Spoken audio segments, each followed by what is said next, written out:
Well, look at that. The Faber farm is producing. Got a problem getting rid of these. I've just offered one to one of my neighbours and he thanked me very much, but he said he doesn't like them. Okay, if you don't like them, don't eat them. That's fine. With all of these things, the problem is the people that do like them grow them, and their courgettes are ready at exactly the same time that mine are. But I do have a solution for this. Some will be going to the formation courgette eating team, and we'll deal with that. Anyway, that wasn't really what I wanted to talk about today. I didn't really want to show off that I've got the concrete base for my dustbin platform. But yeah, that's a job done. Progress has been made on some of the work on the wall. Things are looking good. What is today? Well, it's Wednesday, 21st of August 2024. Some of you will already have read that today is the feast day of Saint Pope Pius X. Now, I don't know much about Saint Pope Pius X. I should know lots about him, but I have to admit I don't. So I read a bit about his life, and I found something that I think will endear him to many of you. And it helps if you understand that a priest wears a black cassock and the Pope wears a white one. Now, Pius X had been a priest, been a very good one, and one way and another people decided they wanted him to be Pope, and he wasn't that keen on the idea. He was quite upset that politics became involved and the Emperor of Austria vetoed the man that everyone thought should be Pope, and Pius was elected, as it were. And one of the problems for the people that helped him, his secretaries and the assorted people that hang around with popes, I tend not to hang around with popes very much, but there are people that do. One of the things that they were concerned about was breaking one of his little habits. Popes write an awful lot of stuff. Some popes write a lot of awful stuff, but seemingly Pope Pius wrote a lot of good stuff. And of course, being Pope when he was, he used an old-fashioned scratchy sort of pen with ink.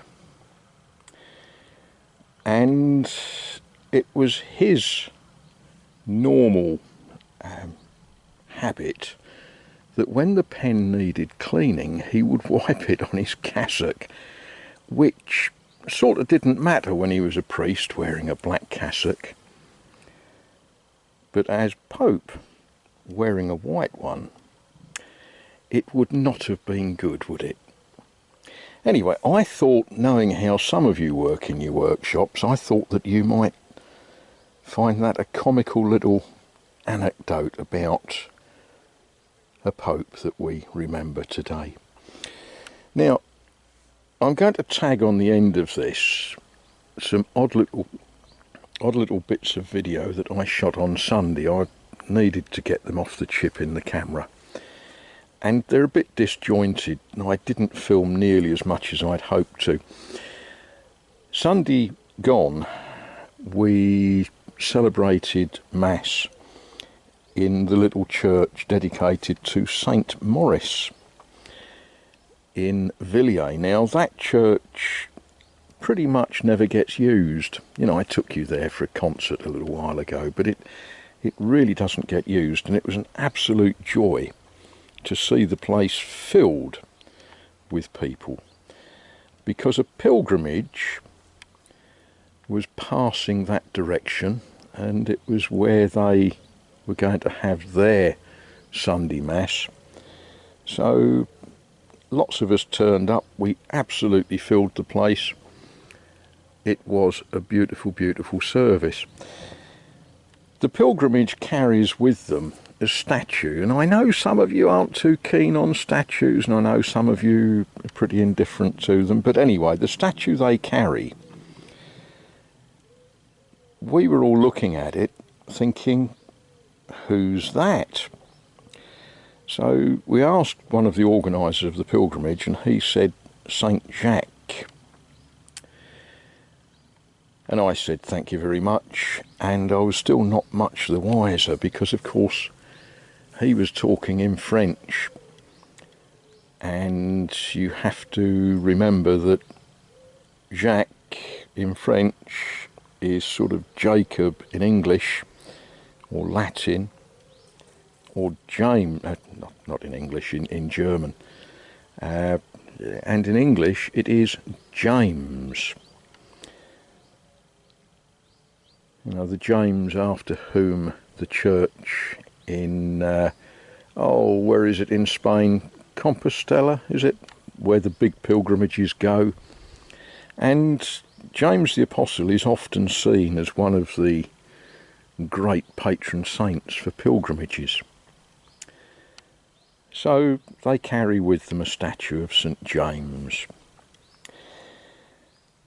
Those of you that like eating, which I think is all of you, may then say, so what has that got to do with Noix Saint-Jacques, which is quite a popular food here in France, you know, where you get a seashell, a scallop shell, and cook in the scallop shell mixtures of what are often called fruits de mer, you know, little gribbly bits of scallop or little slices of fish and such likes.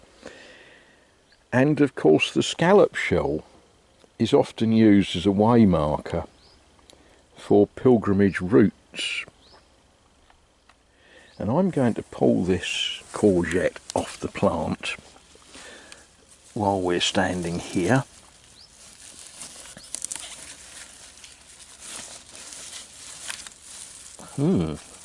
Doesn't want to come. There we are. There we are. That can go with the others.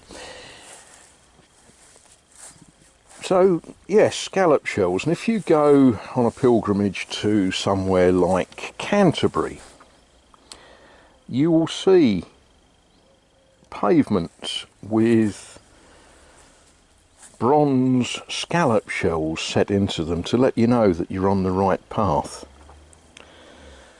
So there we are. I eat quite a few of them, and I've started using them not to mark a pilgrimage, but just to give me a border to my tomato patch.